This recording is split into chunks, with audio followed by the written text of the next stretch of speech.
हनुमान् श्रीपदो वायुपुत्रो रुद्रो नघोजरः अमृत्यवीरवीरश्च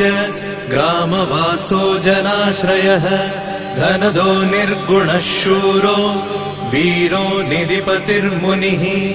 पिङ्गाक्षो वरदो वाग्मी सीता शोकविनाशकः शिवः शर्वः परो व्यक्तो व्यक्तो धराधरः पिङ्गकेशः पिङ्गरोमा श्रुतिगम्यः सनातनः अनादिर्भगवान् देवो विश्वहेतुर्जनाश्रयः आरोग्यकर्ता विश्वेशो विश्वनाथो हरीश्वरः भर्गो रामो रामभक्तः कल्याणप्रकृतिस्थिरः विश्वम्भरो विश्वमूर्तिर्